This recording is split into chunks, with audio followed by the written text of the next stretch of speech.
Ke sini.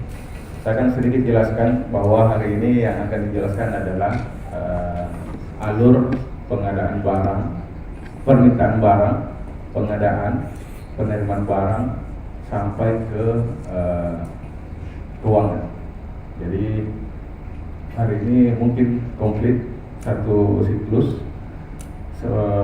Seperti biasa, kalau memang ada yang masih kurang, langsung saja di interrupt atau diinstruksi dari Dr. Salim supaya bisa clear masalahnya, supaya tidak berlarut-larut. Karena kemarin ada beberapa pertanyaan yang belum sempat kami bisa jawab, minta tolong dibuka di forum ini kembali supaya lebih jelas. Ya.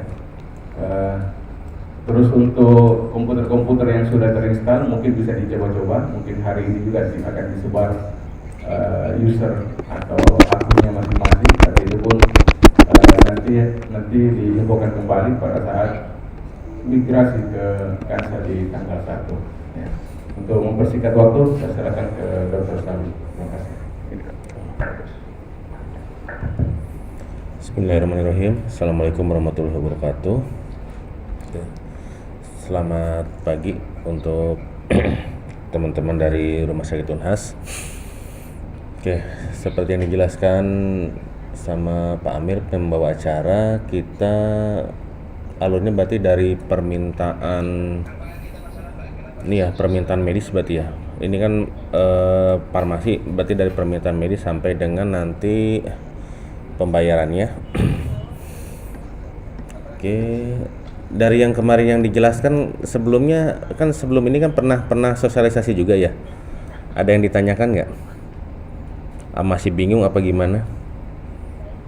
Kalau bingungnya bingung di mananya? Apa diulang lagi? Ya, ulang lagi. Oke. Oke. Ini silahkan di login kan. Loginnya itu ID adminnya itu admin. Passwordnya itu SIMRS.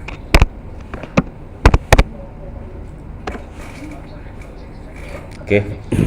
Nah, untuk farmasi, belum ya, belum kebuka ya. Coba nunggu dibuka dulu.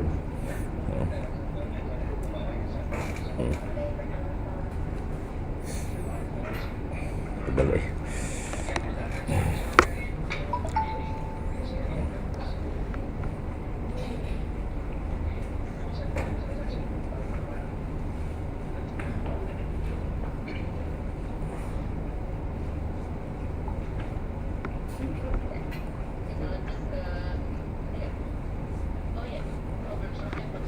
Oke, udah. Jadi dasar untuk farmasi mengajukan pengajuan itu nanti dari menu ini sebenarnya, menu darurat stok.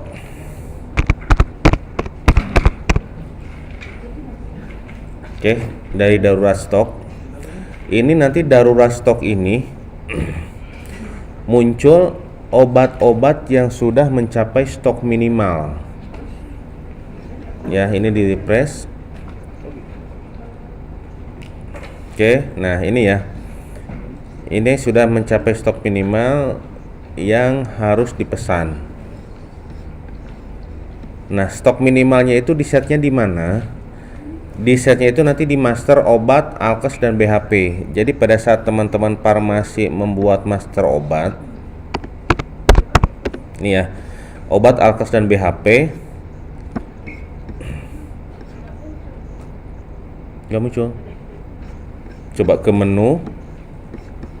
Nah, ini kan diklik menu ya, klik menu seperti ini. Terus ada logo kaca pembesar, diklik. Itu yang samping kanan. Nah, ketik obat. Nah, yang ini ya. Lalu diklik obat, alkes dan BHP. Oke. Nah, ini ada ini nih, tanda panah ke bawah input data. Nah, ini obat-obatannya, misalkan AB Fast nih ya, AB Fast. Di sini stok minimal barangnya 0. Jadi nanti setiap obat itu di master obat ini dilihat stok minimalnya. Misalnya Abevas ini saat kita harus pesan lagi itu kondisinya berapa. Ini satuannya berarti satuan kecil. Misalkan saat sudah tercapai 1000 tablet, kita harus memesan lagi. Berarti ini di set 1000. Kalau yang fast moving berarti ya. Kalau yang slow moving sih obat-obat yang jarang dipakai ya mungkin stok minimalnya bisa lebih sedikit lagi. Tuh ya. Contoh misalkan yang slow moving itu mungkin kayak anti bisa ular gitu ya. Jarang dipakai tuh ya. Kalau kayak ATS itu kan mungkin sering dipakai, itu berarti lebih tinggi ininya. Silahkan disesuaikan. Nah, misalkan ini 1000 nih. Kalau sudah mengedit seperti ini, menyimpannya klik ganti. Oke. Nah, kalau sudah di set di sini, nanti di darurat stok sesuai set minimalnya. Jadi yang akan muncul itu kalau misalkan Abevas sudah mencapai 1000, jadi nanti di darurat stok akan muncul obat tersebut sudah mencapai stok minimal. Nah, ini ya. Oh, loading. Oke. Nah, ini stok minimal ini yang di darurat stok ini adalah mendata keseluruhan stok obat yang ada di rumah sakit. Jadi tidak per depo. Contoh misalnya oke, ini 0 semua ya. Nah, contoh misalnya Aboket nih ya. Aboket ini di set stok minimalnya 0, saat ini 0. Jadi memang di sini. Nah, ini dasarnya nanti yang harus dibuat pengajuan. Oke, dari sini masuk ke menu pengajuan obat dan BHP.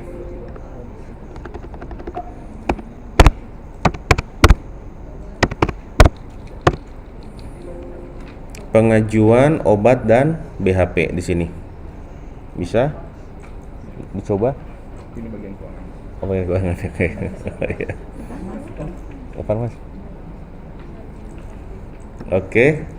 Nah, ini ya. Oke, nanti yang mengajukannya siapa pegawainya? Silahkan diklik logo klipnya. Dipilih petugasnya.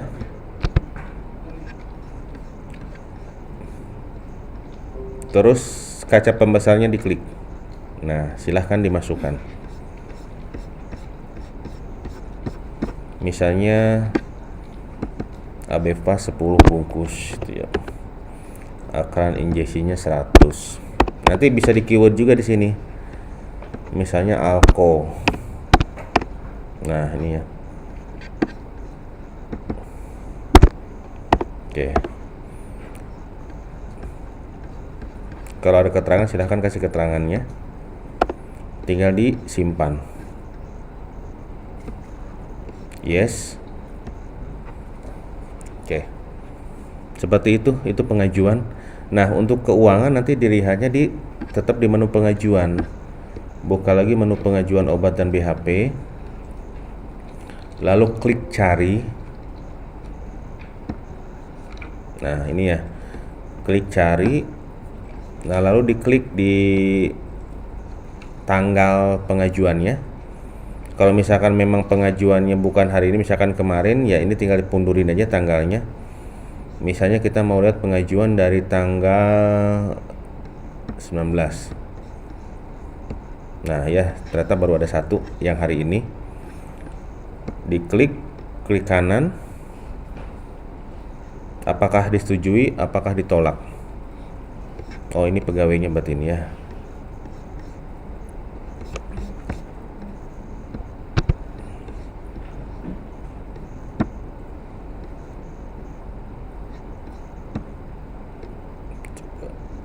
Disetujui. Oke, dari sini sesudah disetujui nanti akan masuk ke menu SP, surat pesanan. Nanti pilih suppliernya.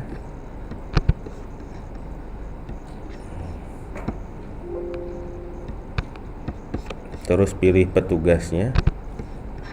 Nah, ini nanti tinggal dicetak SP-nya. Ini ada menu cetak. Apotekernya. dipilih. Ini belum masuk semua pegawainya ya. Terus bagian keuangan saya random aja, silahkan nanti disesuaikan dengan siapa bagian keuangannya, lalu klik cetak. Nah seperti ini nanti tinggal dicetak untuk ke suppliernya. Oke, sesudah ini tinggal disimpan. Yes. Oke, barang sudah dipesan ke supplier, terus misalkan dalam beberapa waktu, seminggu kemudian datang, kita lihatnya di menu mana, kita buka menu SP lagi. Jadi nanti barang masuk ke mana, ke gudang berarti ya. Menu surat pemesanan, surat pemesanan obat dan BHP, klik cari. Oke, nah ini cari barangnya, nomor SP-nya yang mana. Kalau misalkan memang bukan hari ini, pasti ini mundur ya, ini pundurin tanggalnya. Saya coba pundurkan misalkan dari tanggal 1. Oke, ternyata cuma ini. Diklik, klik kanan, sudah datang. Nah, oke ya. Dari sini nanti tanggal datangnya, misalnya tanggal datangnya tanggal hari ini, tanggal fakturnya tanggal berapa nih, ini rubah sesuai tanggal faktur. Terus tanggal jatuh tempo, misalkan jatuh temponya 1 bulan kemudian, tanggal 28 bulan 1 2023. Terus ini petugasnya, petugas gudangnya berarti kok admin radiologi ya, ini aja. Terus lokasinya, nah barang tersebut mau masuk ke mana? Masuk ke gudang berarti. Gudang farmasi. Oke. Nah, pada saat datang dilihat barangnya. Kita pesan 10 bungkus, apakah benar 10 bungkus? Kalau ternyata kurang ya sesuaikan, misalkan ini jadi 5 ya. Terus kadaluarsanya, misal kadaluarsanya 2027. Harganya juga. Nah, harganya ini berarti nanti harganya harga satuan besarnya. Jadi nanti di farmasi selain stok minimal barang, dibuat juga master obatnya, satuan besarnya apa, satuan kecilnya apa. Satuan besar itu berguna pada saat penerimaan barang. Contoh paracetamol, satuan besarnya itu pada saat datang itu box kan. Satu box itu nanti satuan kecilnya apa, tablet. Satu box itu isi berapa? Isi 100. Nah itu nanti di set. Cuma nanti habis ini ya. Oke. Nah ini nanti ini harga persatuan besarnya, ini satuan belinya. Kalau ada perubahan harga, silahkan disesuaikan. Oke. Terus nanti ada diskon atau enggak? Diskonnya diskon per ini ya, per obat ya. Kalau misalkan ada diskon katakanlah 10%, berarti dimasukkan di sini 10%-nya. Geser pakai tanda panah ke kanan. Atau diskonnya bukan persentase tapi langsung nominal. Langsung diisi di sini saja nominalnya. Misalnya diskonnya 300.000. Oke. Terus nomor base-nya juga diisi. Nomor base-nya berapa? Oke ya. Nah, ini ada kolom G. G ini artinya ganti. Kalau misalkan ternyata ini kan harga di awal, ini kan harga yang sebelumnya. Kalau ternyata harga sebelumnya lebih rendah daripada harga sekarang, kebijakannya seperti apa? Apakah harga jualnya juga jadi berubah atau tidak? Kalau harga jualnya berubah, berarti ini ada kolom G, kolom G-nya dicentang. G itu artinya ganti. Nah, kalau muncul seperti ini aplikasinya ngecek ke pengaturan harga. Berarti ini belum dimasukkan ke pengaturannya. Jadi kita harus ngeset dulu, misalnya marginnya 30% dari harga beli. Jadi pada saat di menu setting itu diisi, di sini pada saat diklik dia akan tidak akan muncul seperti ini. Itu ya. Oke. Nah, ini nanti pajak 11%, lalu tinggal disimpan. Yes. Oke, seperti itu. Nah, untuk satuan besarnya saya balik lagi ke master obat.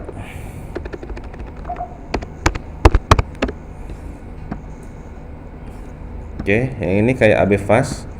AB Fast ini misalnya satuan besarnya itu, satuan belinya itu box.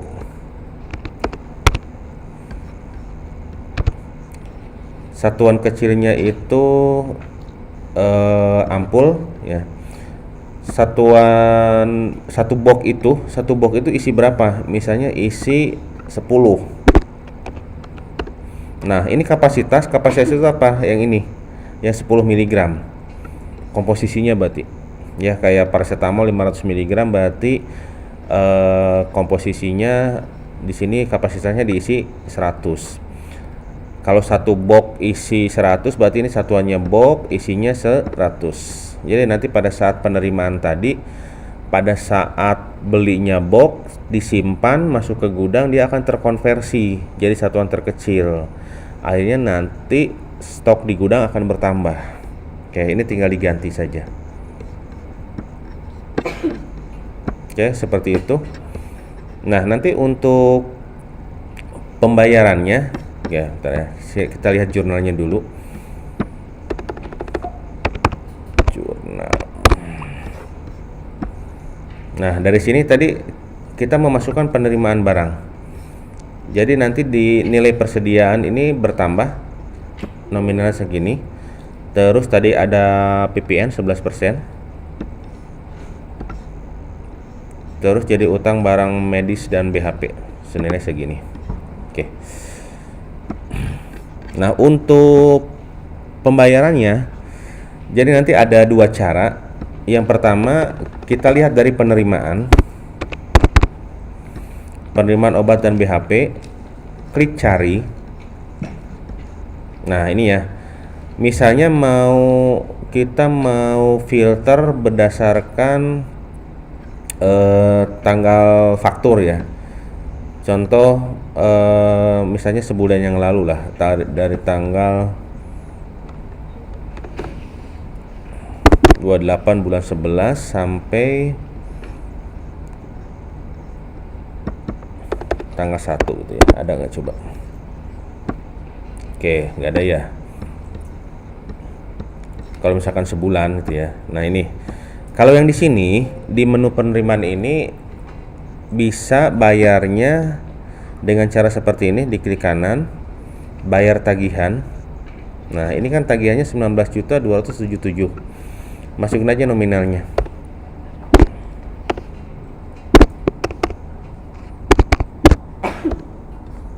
Oke, ini petugasnya. Ya, keterangan lunas. Terus akun bayarnya pakai apa? Apakah bayar cash? Apa lewat transfer? Contoh misalkan bayar cash, nanti nomor buktinya berapa? Bisa 1 2 3, lalu klik simpan. Nah, ini kalau per faktur ya. Per faktur atau nanti pembayarannya tidak sekaligus. Misalnya pembayarannya berapa termin gitu ya. Ada lagi nanti di menu utang obat dan BHP. Kalau utang obat dan BHP itu nanti bisa beberapa faktur yang dibayar per suppliernya, per vendornya. Utang obat, utang apa, hutang ya, hutang obat dan BHP. Nah, ini nanti bisa kita filter nih. Misalkan biasanya sih kalau misalkan sekarang hari Rabu nih, misal hari Senin lah, hari Senin pembayaran itu hari Jumat, berarti bagian keuangan sudah menyiapkan untuk pembayaran hari Jumat ini. Berarti nanti dilihat yang tanggal jatuh temponya, yang dari tanggal 26 sampai tanggal 30. Nah, ini nanti bisa di refresh, ada nggak hutangnya di sini. Kita coba ya, kita coba masukkan lagi. Misalkan ada penerimaan barang, supaya muncul di menu tadi.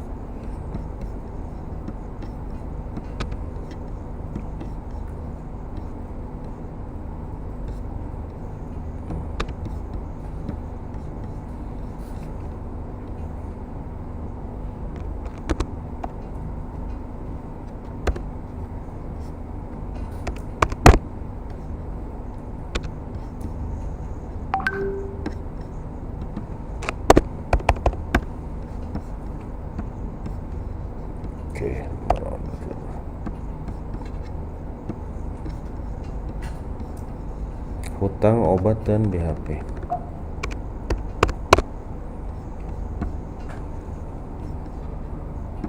Nah, ini seperti ini. Jadi nanti kita bisa filter nih, filter misalkan per supplier, kita filter dari sini, misal MBS. Nah, kalau ini ada beberapa tinggal dicentang saja. Centang, misalkan ada 10, terus nanti bayarnya pakai apa, lalu nanti tinggal disimpan. Lunas. Katakan transfer bank gitu ya. Transfer bank kan satu resi gitu, satu slip, nanti nomor slipnya berapa, lalu tinggal disimpan, bayar. Nah, seperti itu. Kita lihat jurnalnya.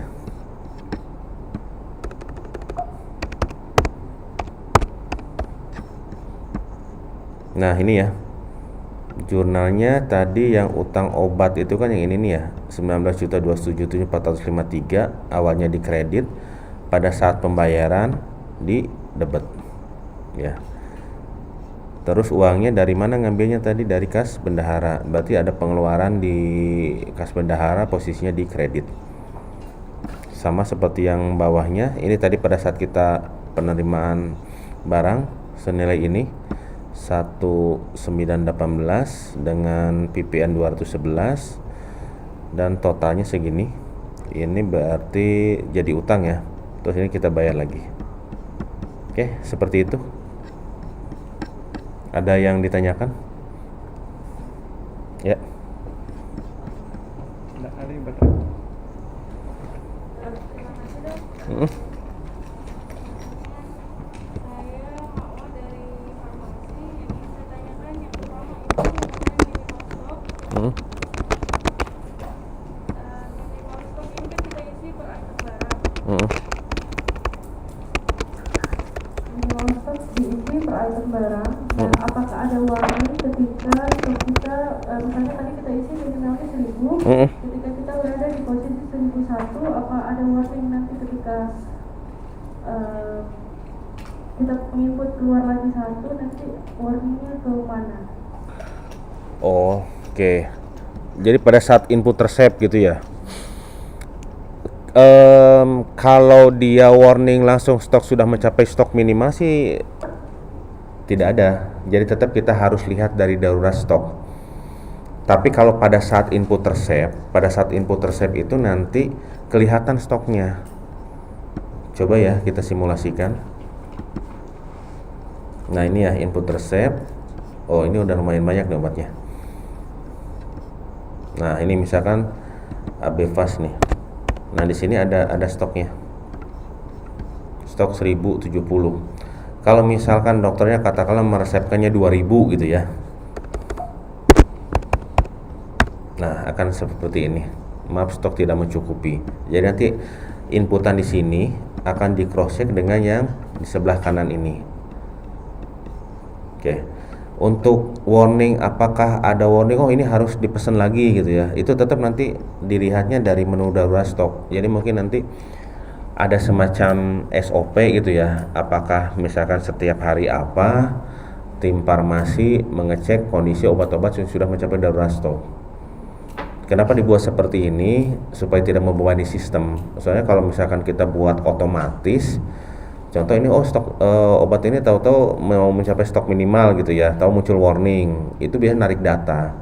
Nanti kasihan di pelayanan jadi terganggu. Jadi akhirnya dibuat manual seperti ini supaya memang pelayanan tetap jalan, terus kebutuhan tetap terpenuhi. Jadi mungkin nanti ada tim yang pengajuan barang siapa nih dari farmasi mengecek setiap berapa hari sekali, seminggu sekali atau berapa hari sekali. Nah, itu nanti dari situ aja. Itu ya, seperti itu. Kemudian yang kedua itu mengenai perencanaannya. Tadi kan belum ada perencanaan yang secara reguler. Ini masih melalui darurat stok. Perencanaan reguler itu kan kita buatnya per tahun, kemudian nanti diturunkan per triwulan. Apakah di aplikasi ini mengakomodir perencanaan kita setahun itu apa?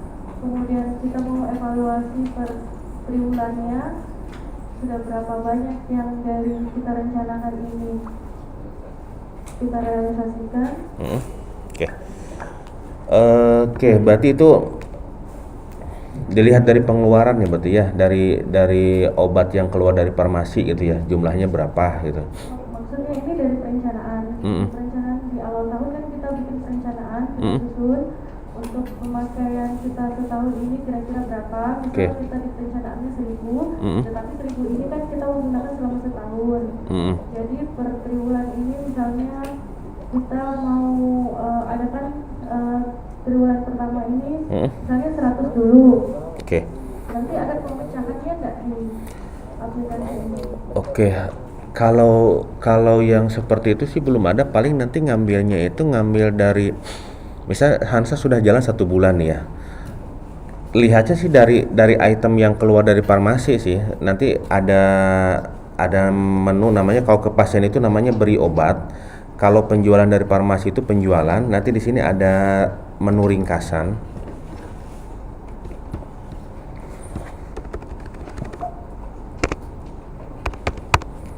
Nah ini ya menu ringkasan.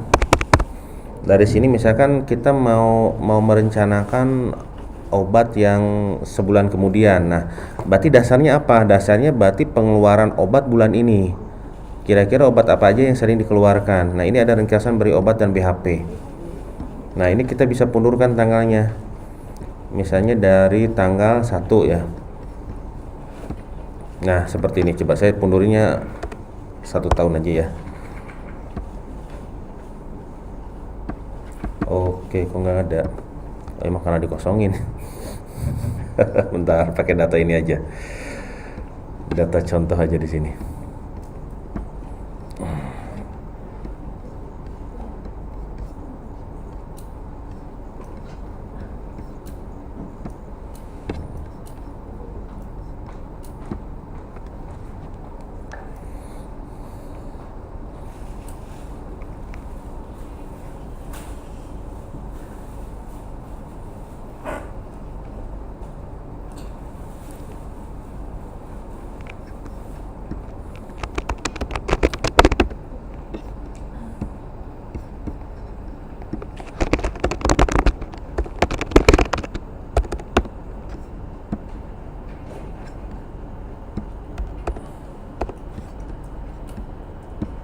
Nah, seperti ini. Paling ini nanti bisa dijadikan dasar. Misalkan kita mau buat perencanaan buat tahun depan. Katakan Hansanya sudah jalan 1 tahun ini. Nah ini nanti tinggal di filter aja. Misalnya dari tanggal 1 bulan 1 sampai hari ini.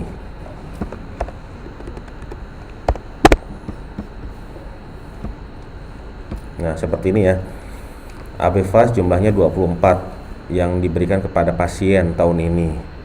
Nah sama seperti yang lainnya. Nah ini dari sini bisa dijadikan dasar. Terus nanti ada farmasi itu selain beri obat ada penjualan obat bebas, ringkasan penjualan.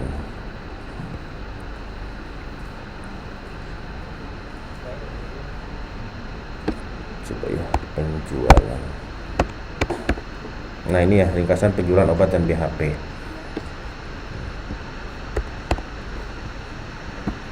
Oke. Terus ada juga namanya obat tidak bergerak. Ini obat-obat yang jarang dikeluarkan. Bergerak. Nah, obat alkes BHP tidak bergerak. Nah, ini nanti bisa difilter 1 bulan, 3 bulan, 6 bulan. Coba yang 6 bulan. Nah, ini. Ya, seperti itu, Mbak. Maksudnya ketika data ini sudah diolah, kita sudah tahu kuantitinya 1.000 yang kita mau pakai. Yang mau direncanakan nanti inputnya kemana perencanaannya? Kalau menu perencanaannya belum ada, jadi tetap nanti ya dimasukkan ke Excel biasa. Dia memang belum masuk ke situ. Berarti perencanaannya kami olah di luar, kemudian ketika mau meminta baru diinput ke aplikasi. Iya, pengajuan berarti. Nah, kalau kami misalnya memasukkan pengajuan ini gelondongan, kita ada 100 item barang. dari 100 item barang ini kan nanti terpecah jadi beberapa distributor. Nah, apakah tadi ketika sudah ada item barangnya yang diminta pengajuan, kemudian dilanjut ke SP ya Pak? Iya, dari pengajuan dulu, nanti disetujui, setelah itu masuk ke SP. Nah, itu yang pas disetujuinya itu ketika kami mengajukan misalnya 100, tetapi yang disetujuinya 50. Kan tadi cuma klik, tapi setujuinya tidak ada. Itu nanti bisa dirubah jumlahnya. Oh, bisa dirubah. Pada saat membuat SP, jumlahnya bisa dirubah sama yang disetujuinya.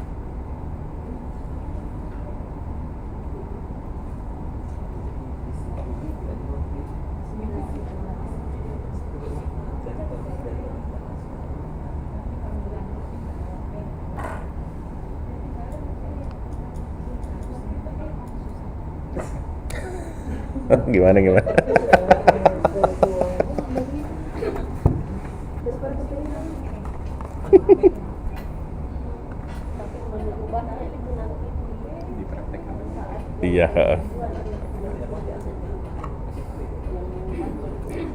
Mau dites dulu atuh? Nanti itu ketika pengajuan di farmasi 100, tetapi yang disetujui 50. Nah, nanti ini akun yang mana yang bisa merubah? Di pengajuan atau di SP-nya nanti yang diterubah, atau harus dari pengajuannya yang kita rubah? Dari SP-nya. Dari SP. Iya. Jadi pengajuannya tetap 100, SP-nya saja yang 50. Iya. Berarti satu pengajuan bisa SP beberapa kali. Satu pengajuan satu SP sih jadinya. Kalau sudah disetujui nggak bisa ini Kan lagi. kalau misalnya minta 100, tapi setujunya 50 dulu, bulan depan 50 lagi. Ngajuin lagi. Nanti kan ada historinya.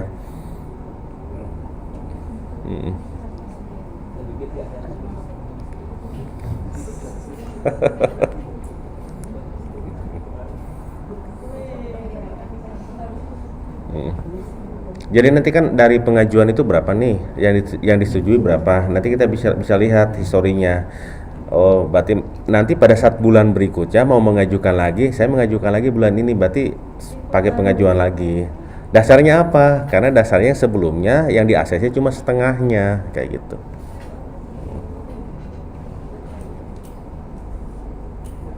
Kemudian ketika SP sudah disetujui di SP-nya, apakah nanti pada saat SP ini harus keluarannya nanti ini satu SP atau bisa jadi beberapa SP? Pengajuan misalnya kami ajukan ada 10 item, tetapi distributornya beda-beda. Di sini berarti harus per distributor nantinya. Belum di set. Ya memang dari beberapa rumah sakit sih ada yang minta misalkan pengajuan kayak gelondongan gitu ya, banyak obat, nanti tinggal dipilih masuk distributor. Tapi memang di sini sih masih per distributor jadinya. Sementara seperti itu. Ya mungkin kedepannya ya kalau misalkan memang bisa secara logika pemrogramannya bisa aja nanti dari satu SP itu nanti ke distributor mana aja gitu. Jadi selama ini ya satu pengajuan, satu SP, satu distributor. Oke, ditampung ya itu ya. Ketika kita membuat pengajuan, kita harus sudah tahu pasti ini akan dibeli di mana. Iya.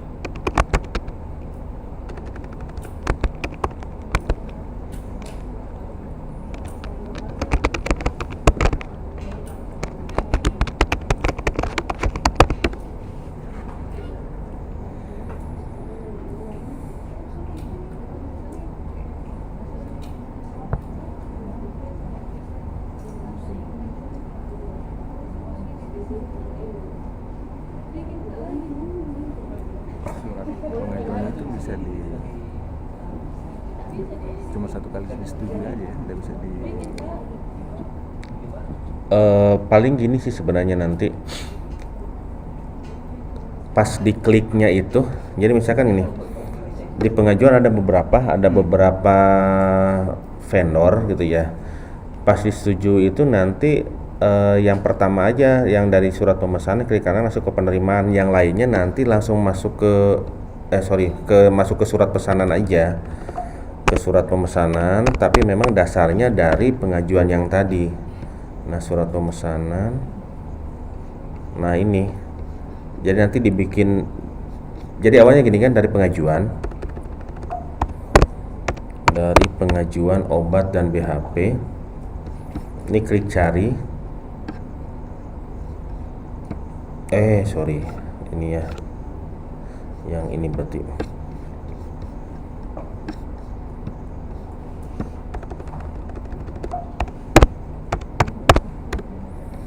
pengajuan obat dan BHP, klik cari, coba ini. Nah ini ya, makanya ini cuma satu kali bisa disetujuinya. Tapi memang kalau ternyata di sini banyak obatnya, beda-beda supplier, paling nggak dari sini nanti masuknya langsung aja ke menu SP. Nah, obat yang belum tercover di SP sebelumnya karena beda vendor, langsung aja masukin di sini. Ya tetap bisa, tapi tidak langsung disetujui, nanti terkotak-kotak ini ke vendor mana, tapi tetap harus buka menu SP lagi. Paling seperti itu sih ngakalinnya. Jadi berarti nanti beda nomor SP. Ya.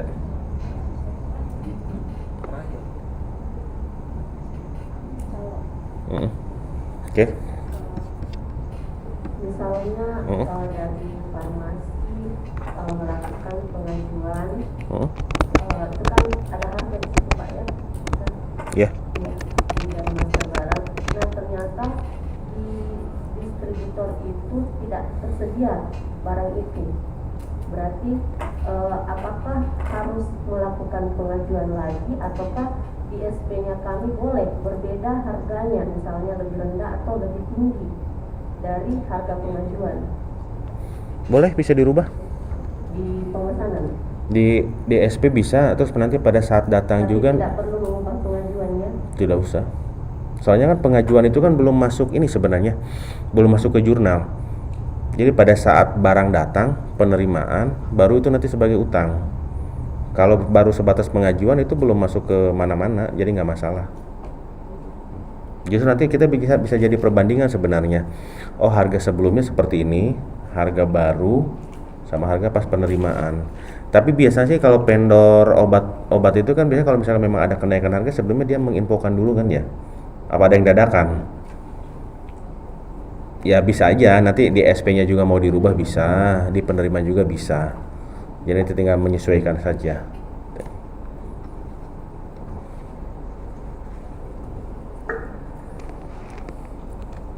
Lanjut Pak, ini kalau misalnya sudah SP sudah terbit surat pesanannya ada 3 item, kemudian yang tadi tiba-tiba di distributor cuma bisa melayani 2. Yang satu ini ketika kita mau buatkan SP ke distributor lain, apakah harus pengajuan ulang lagi?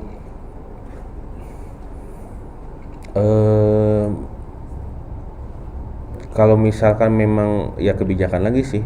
Kalau misalkan memang harganya ternyata misalkan sama gitu ya, harganya sama, tinggal bikin SP aja. Oh, jadi bisa di SP saja yang bikin baru? Bikin baru, jadi bikin SP baru lagi. Kalau misalkan beda harga ternyata harus pengajuan lagi, ya berarti dari pengajuan lagi.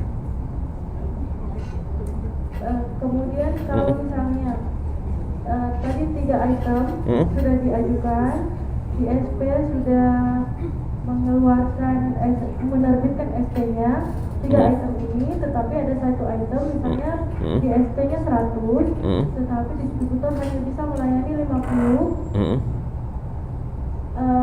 Ini SP yang baru ini bisa SP-nya bisa dipecah ya? Jadi 50 ke distributor lain, yang ini tetap terpakai. Bikin lagi SP-nya. Bikin lagi SP. Buat lagi SP-nya.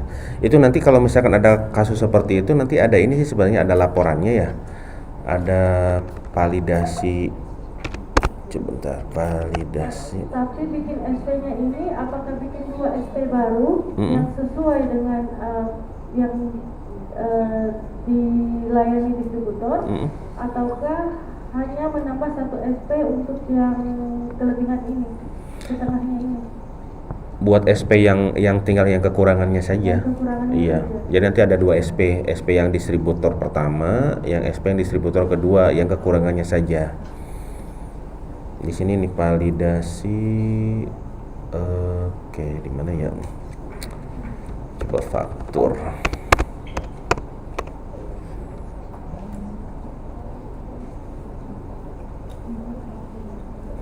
Nah, apa namanya? Nanti dicarilah. Jadi mungkin nanti kalau misalkan kita SP nih, SP berapa 100, ternyata distributor ngeluarkan 50, nanti ada istilahnya tingkat ketepatan distributor atau apa, nanti ada historinya. Jadi nanti, oh kenapa ini SP-nya ada 2? Ternyata memang distributor yang pertama hanya ngasih 50, kita mintanya 100, makanya 50 ke distributor yang kedua, kayak gitu. Berarti Pak tadi itu kalau misalnya cuma SP-nya saja yang dirubah, pengajuannya tidak perlu lagi dirubah. Berarti tadi kalau misalnya kami mengajukan 100, ada 100 item, di SP-kan aja ini 100 item, nanti baru dipecah di SP-nya boleh. Jadi tidak perlu pengajuan berulang-ulang. Kan SP yang sebelumnya kita udah SP 100 nih. Tahu-tahu distributor pada saat ngirim 50. Ya kan kita sudah buat kan SP-nya. SP itu nggak bisa diedit lagi. Jadi kalau untuk menutupi yang 50 ini ya kita buat SP baru lagi buat ke distributor lain. Yang tadi saya tanyakan kan ini kan dari SP. Berarti pengajuan sudah tidak ada, ini tidak berpengaruh pengajuan. Iya. Nah, yang saya tanyakan Pak, kalau misalnya di pengajuan kami mengajukan 10 item, masing-masing 100 kuantitinya, kemudian di SP dipecah menjadi dua distributor. Oke. Di distributor ini akhirnya terpecah lagi karena tidak bisa melayani. Iya. Nah, kemudian ada 1 item atau 2 item yang benar-benar tidak bisa dilayani oleh distributor. Berarti bikin SP-nya Ini 3. akan bikin SP baru kah ini yang Iya, bikin SP. akan bikin pengajuan baru kayak yang 2 ini yang tidak datang, atau pengajuannya tetap yang pertama, pengajuannya tetap yang itu tapi SP-nya saja yang dipecah? Kalau menurut saya tinggal bikin SP-nya lagi. Kalau misalkan masih harganya sama sih. Itu aja. Iya. Yang lain mungkin? Oke. Saya lanjut lagi dok ya. Siap. Kemudian di penerimaan kalau misalnya distributornya memecah lagi pengantarannya 1 SP, mereka antarkan 3 kali. Oke, fakturnya beda. Fakturnya beda. Ya itu nanti tinggal. Jadi nanti di menu penerimaan, berarti yang pertama itu dari surat pemesanan, terus klik kanan barang datang, ya. Terus ternyata barang datangnya tidak semua masukin sesuai keadaan pada saat itu. Pada saat barang datang lagi langsung banyak masukin aja di menu penerimaan obat dan BHP.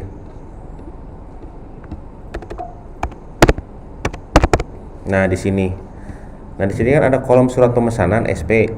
Nomor SP-nya aja masukin ke sini. Jadi 1 nomor SP kita bisa lakukan penerimaan berkali-kali. Iya, asal nomor fakturnya beda. Oke, gitu ya. Nomor faktur ini keluaran dari SIM-nya atau dari faktur distributor? Dari faktur distributor. Kalau misalnya distributor pakai surat jalan, Oke. Surat jalannya ada nomornya nggak?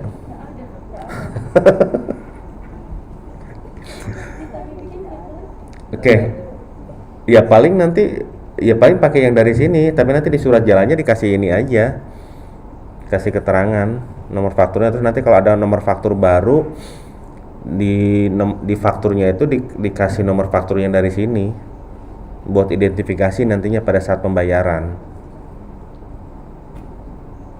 Ada menu ubah sih, tapi memang nanti harus IT yang rubahnya masuk Jadi database. kalau ini kita sudah save, Mm-mm. dia tersimpan. Mm-mm. Ketika kita panggil ulang itu tidak bisa teredit lagi ya? Sebenarnya ada menu ini sih, sebenarnya ada menu ubah penerimaan, tapi dengan catatan obat itu jangan disebar dulu, dan masuk ke gudang dulu. Misal ya, ini kan tadi ada penerimaan ini nih, obat ini jangan dimutasikan kemana-mana dulu. Jadi kalau di gudang aja dulu. Jadi pada saat coba ya, bisa dirubah nggak nih ubah penerimaan? Nah ini baru bisa dirubah nomor faktur di sini dengan catatan obatnya masih di situ.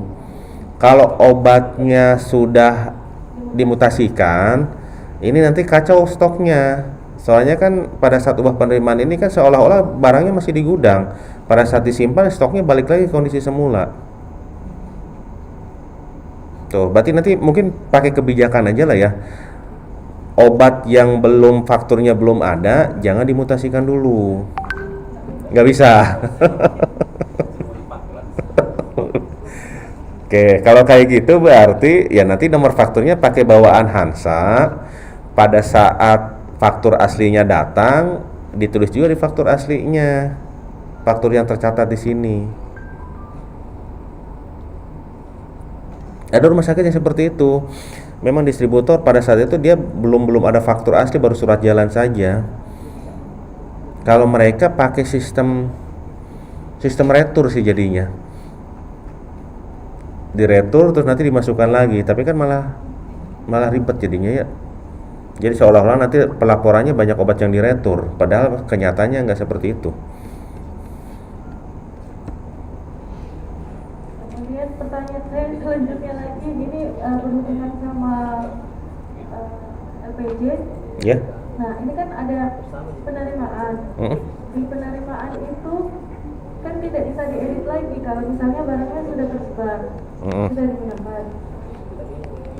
Di LPJ itu kan kita keluarkan nomor BAPPB, bukti penerimaan, berita acara penerimaan barang. Nah nomornya ini ketika kami mau sinkronkan dengan yang ada di sistem bagaimana? Atau di dalam sistem ini sudah ada menu untuk pembuatan LPJ? Laporan Oke. Kalau penerimaan sih ya seperti ini sih, cuma nomor faktur aja. Sebentar ya. Apa bisa diakalin nggak? Penerimaan.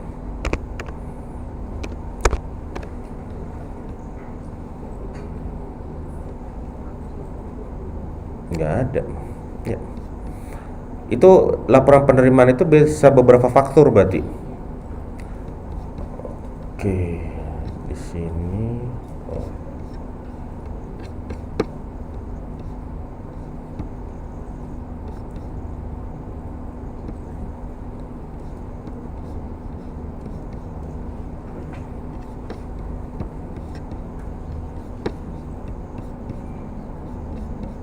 Oh ya paling buat lagi sih Mbak, masuk lagi ke Excel.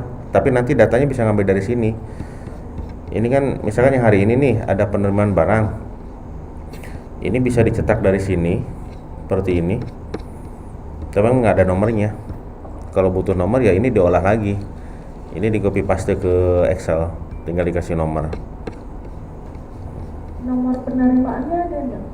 Nggak ada. Ini cuma nampilkan yang penerimaan hari ini ya ini. Tapi untuk penomorannya ya nggak ada. Nomor transaksi simpel ini nggak ada? Oh, transaksi dari ini aja sih, dari nomor fakturnya aja.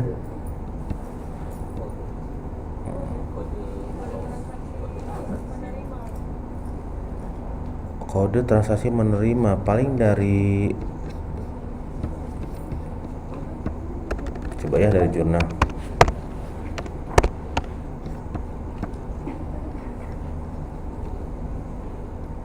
Nah, paling dari sini.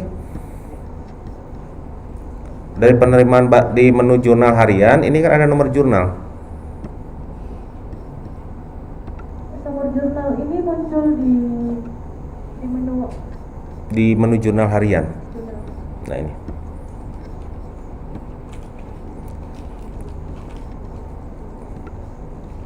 Paling kalau itu pakai yang dari sini. Ini jelas sudah ada nomornya, tapi memang per transaksi, per faktur. Yang nomor bukti ini dari mana? Nomor bukti ini nomor faktur.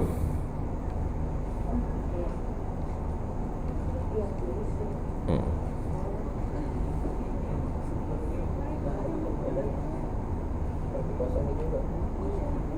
Ini kepala farmasinya. Ya kepala sesi kefarmasian. Oke. Ayo yang lain.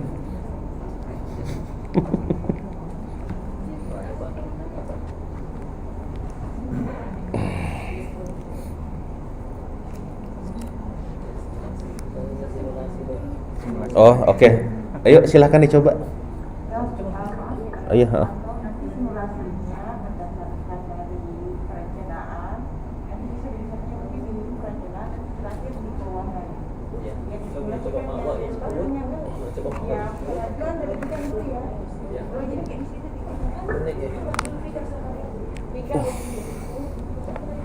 jadi masuk ke WLP atau keuangan WLP di sini masih.